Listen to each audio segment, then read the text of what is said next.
News express मध्ये आपलं स्वागत। बघूया आजच्या ताज्या घडामोडी।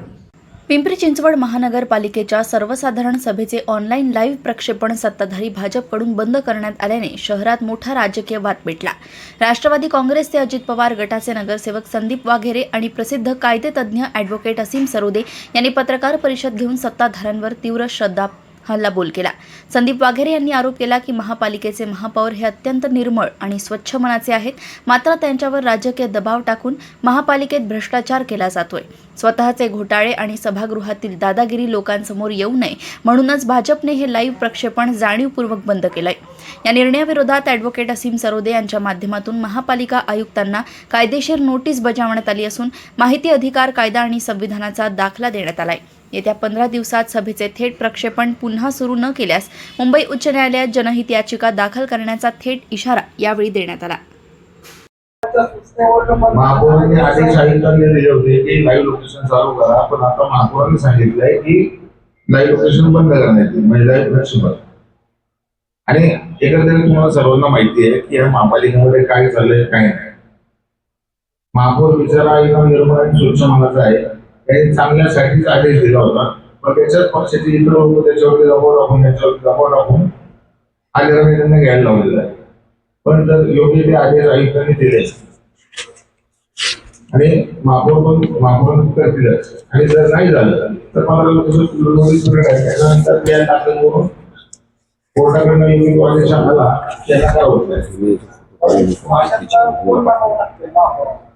आता ते दबाव कोण टाकतंय ते महापौरांनाच विचारावं लागेल, मी महापौर नाही। मग एकदा आदेश दिला परंतु मागे का घेतला, ह्याचा अर्थ दबावाचं राजकारण झालं म्हणून घेतलं, घेण्यात आलं नाही नसतंच घेतलं। आजच्या सर्वसाधारण सभेत असे काही विषय त्याचे लाईव्ह आज तर उलटी वादग्रस्त जीबी आहे, म्हणजे पुन्हा शाळेचा विषय आहे, त्याची पूर्ण आग उडायचं त्याचा विषय आहे। त्याच्यानंतर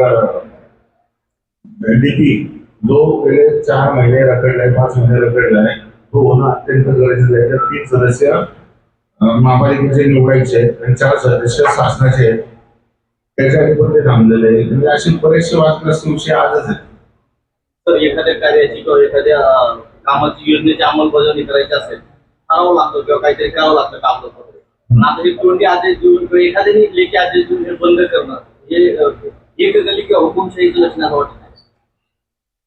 आता कसं ते 85 आम्ही सदतीस आहोत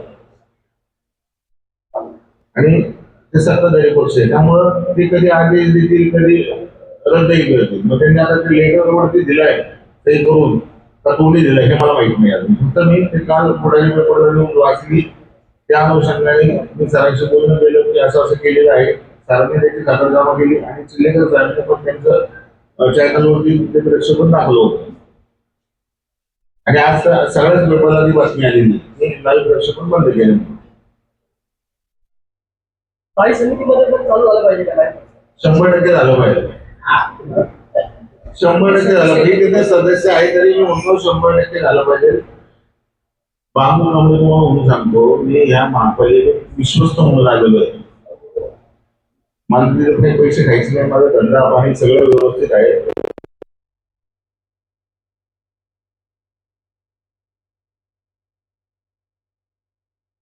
नमस्कार। काल माझं बोलणं झालं संदीपजी वाघेरे साहेबांशी आणि मग त्यांनी हा विषय सांगितला। विषय मला आधीपासून माहीत असल्यामुळे मी त्यांना लगेच म्हटलं की आपण पत्रकार परिषदच घेतली पाहिजे, कारण की आज सभा आहे, त्यानिमित्ताने माहीत झालं पाहिजे सगळ्या प्रशासनातल्या लोकांना सुद्धा। आणि सकाळी मी ज्येष्ठ पत्रकार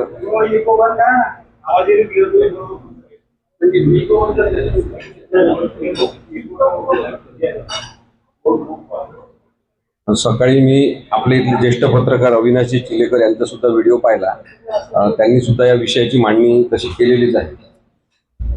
तर महाराष्ट्रात सगळ्याच ठिकाणी हा प्रश्न निर्माण झालेला आहे की पारदर्शकता ठेवण्यात येईल की नाही, कामकाजाबद्दल लोकांचा सहभाग वाढेल की नाही। आपण जर पाहिलं तर साधारणतः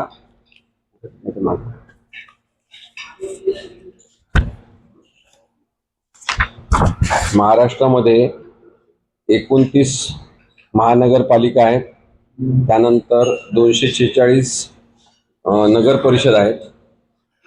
त्याच्यामध्ये गिरीस्थळ महापालिका ज्या आहेत त्या 4 आहेत आणि पंचायत समिती 351 आहेत आणि जिल्हा परिषद 34 आहेत.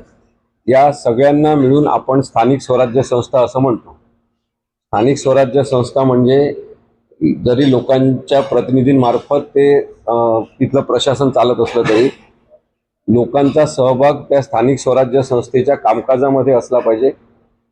त्यांना त्या कामकाजाची माहिती वेळोवेळी मिळाली पाहिजे आणि ते सजग झाले पाहिजे लोकशाहीच्या संदर्भात. जिल्हा परिषदेला तर आपण जे जिल्हा परिषदेचे अध्यक्ष असतात त्यांना आपण मिनी मुख्यमंत्री असंच संबोधतो.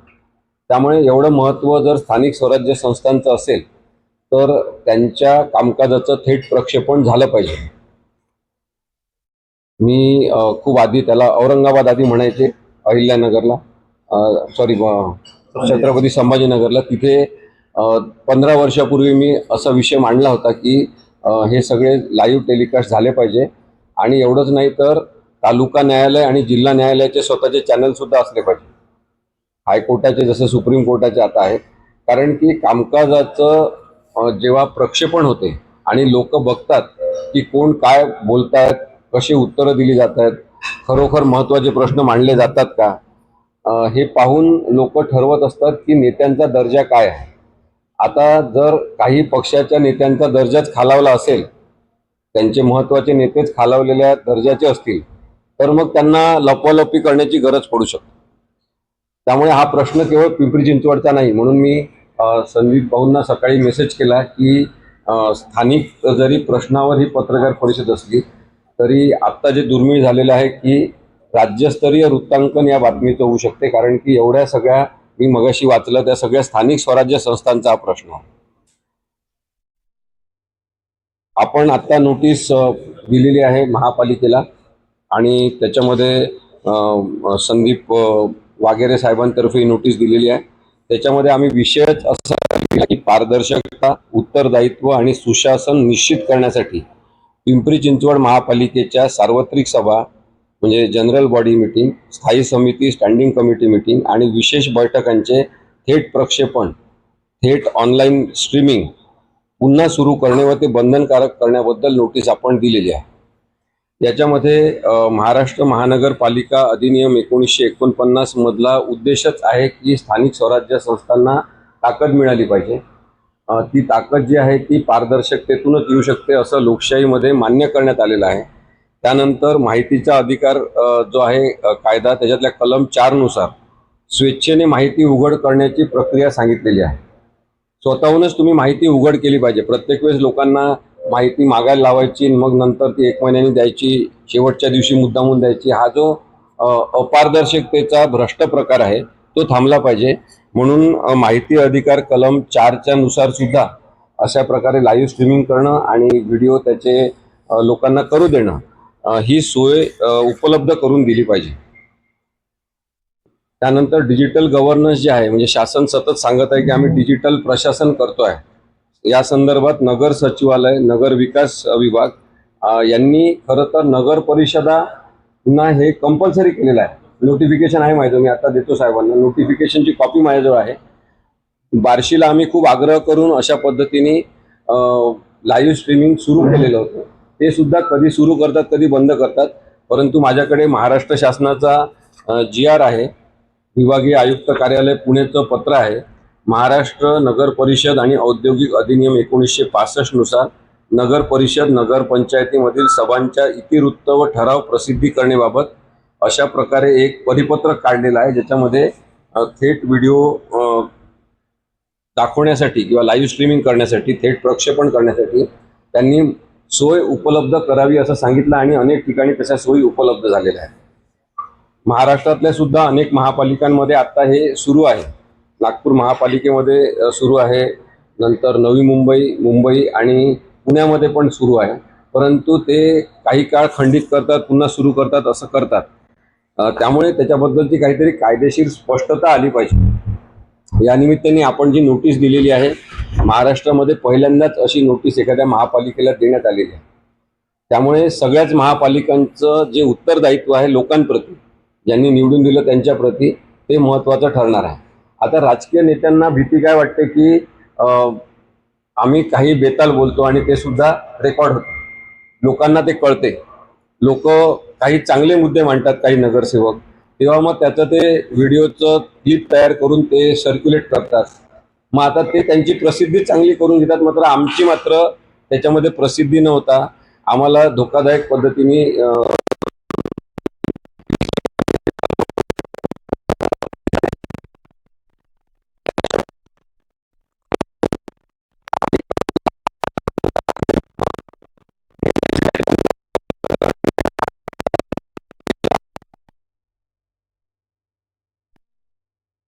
वारंवार त्यांनी केली पाहिजे आणि मग त्यांना पारदर्शकता दिली पाहिजे असं नाही. गुड गव्हर्नन्स म्हणजे सुशासनाची जी संकल्पना आहे त्याच्यामध्ये कायदेशीर स्पष्टता हीच आहे की गुड गव्हर्नन्ससाठीच आपण हे प्रशासन अस्तित्वात आणलेलं आहे. त्यामुळे त्याच्या विरोधात कोणीही वागणं हे चुकीचं ठरते. आता ही जी रेकॉर्ड वरची परिस्थिती आहे की पिंपरी चिंचवड महापालिकेने पूर्वी सार्वत्रिक सभांचे जनरल बॉडी मीटिंगचे ऑनलाईन प्रक्षेपण करून डिजिटल पारदर्शकतेच्या दिशेने पुरोगामी पाऊल टाकलंय असं सांगितलं होतं. ते पाऊल मागे घेणं त्यांनी बरोबर नाही आणि मागे घेण्यामध्ये राजकारण आहे. पाऊल पुढे पुढे गेलं पाहिजे. एकदा तुम्ही चालायला शिकवलाय लोकांना तर लोक पुढे लोकशाही घेऊन गेली पाहिजे. तर त्या पायांना काहीतरी बंधनं घालणं हे चुकीचं आहे. आता घटनात्मक आणि कायदेशीर अधिकार जे आहे त्याच्यानुसार पण ही मागणी अत्यंत योग्य आहे. भारतीय संविधानाच्या कलम 19(1)(a) मध्ये अभिव्यक्ती स्वातंत्र्य जे सांगितलेलं आहे ते अभिव्यक्ती स्वातंत्र्य एकतर्फी स्वरूपाचं नाही. आपल्याला काय झालेलं आहे की सगळं अर्धवट स्वरूपात माहिती देण्यात येत असल्यामुळे फायदा पूर्ण स्वरूपात आपल्याला कळत नाही. अभिव्यक्ती स्वातंत्र्य म्हणजे मी बोलतो आहे आणि तुम्ही सगळेजण ऐकताय. म्हणजे मला बोलण्याचा हक्क जसा आहे तसा तुम्हाला ऐकण्याचा हक्क आहे. तुम्ही ते ऐकता तेव्हा माझी अभिव्यक्ती पूर्ण होते. जर मी नुसतं एकटाच बोलत राहीन आणि कोणीच ऐकणारे नसणार अशी परिस्थिती असेल तेव्हा ती अभिव्यक्ती स्वातंत्र्य परिपूर्ण नाही. आणि म्हणून सुद्धा व्हिडिओ स्ट्रीमिंग हे झालं पाहिजे. अभिव्यक्ती स्वातंत्र्याचं सर्कल जे वर्तुळ आहे ते पूर्ण झालं पाहिजे. RTIच्या कायद्याचा कलम 4 मी तुम्हाला सांगितलं, ज्याच्यामध्ये माहिती उपलब्धच करून दिली पाहिजे असं अपेक्षित आहे. ती माहिती जी चर्चेच्या दरम्यान सुरू आहे त्या माहितीचा स्रोत निर्माण झालेला आहे वेगवेगळ्या वादविवादांमधून आणि ते वादविवाद त्या स्थायी समितीमध्ये जनरल बॉडी मीटिंगमध्ये होत आहेत. तर ते लोकांना बघण्याचा हक्क आहे. मी जसं सांगितलं बृहन्मुंबई महापालिकेमध्ये अशी माहिती मिळण्याचं बजेट सादरीकरण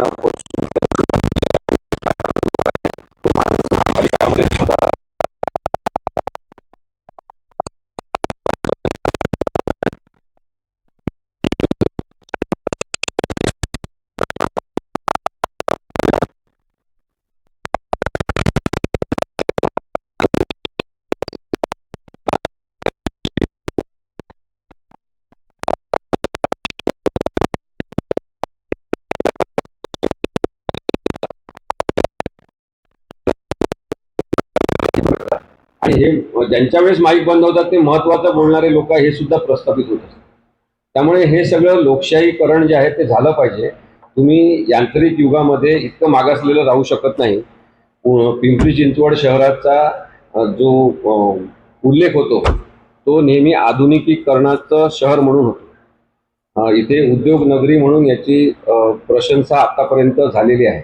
अर्थात इथले आता उद्योग नष्ट करण्याचे काही प्रकार सुरू आहेत, तो विषय वेगळा, आपण कधीतरी बोलू. परंतु या सगळ्या पार्श्वभूमीवर सुद्धा लाईव्ह स्ट्रीमिंग हे आवश्यकच आहे. म्हणून आम्ही नोटीस पाठवलेली आहे.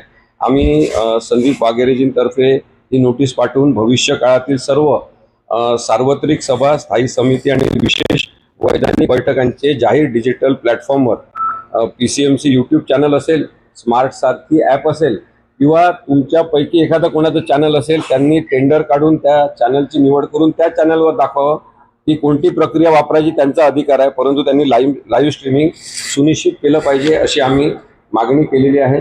15 दिवसाच्या आत महापालिकेच्या कामकाजाचं थेट प्रक्षेपण घेण्याबद्दलचा निर्णय झाला नाही आणि त्याची प्रक्रिया निश्चित झाली नाही तर आम्ही या संदर्भात केवळ पिंपरी चिंचवड महापालिकेचा विषय नाही तर मी तुम्हाला जे सांगितलं की एकूण 29 महानगरपालिका, 246 नगर परिषद, नंतर गिरीस्थळ महापालिका या 4 आहेत आणि पंचायत समिती 351 आणि जिल्हा परिषद 34 या सगळ्यांमध्ये लाईव्ह स्ट्रीमिंग सगळ्या मिटिंगचं झालंच पाहिजे अशा प्रकारची जनहित याचिका आम्ही दाखल करू शकतो. त्याबद्दल संदीप वाघेरे साहेब निर्णय घेतील आणि आम्हाला सांगतील तेव्हा आम्ही पुढचं पाऊल त्याच्याबद्दल कायदेशीर उचलू. परंतु माझ्याजवळ हे काही GR आहेत नगर परिषदांच्या संदर्भातले, त्याच्यामध्ये लाईव्ह स्ट्रीमिंगचे आदेशच काढलेले आहेत नगर विकास मंत्रालयाने यांनी कोण नगर परिषद प्रशासन संचालन आहे. त्यामुळे तशाबद्दलचे आदेश महाराष्ट्र सरकारने काढले पाहिजे आणि हा विषय कायमस्वरूपी निकालात काढला पाहिजे. लोकांचा सहभाग लोकशाहीमधला आवश्यक आहे. तो सहभाग नेहमी मायनस करून चालणार नाही आणि सगळीकडेच जे पारदर्शकतेच्या विरोधात एक मोहीम सुरू आहे ती चुकीची आहे, लोकशाहीला घातक आहे. यासाठी ही नोटीस पाठवण्यात आली आहे. अशाच ताज्या घडामोडी जाणून घेण्याकरिता बघत रहा न्यूज एक्सप्रेस. नमस्कार.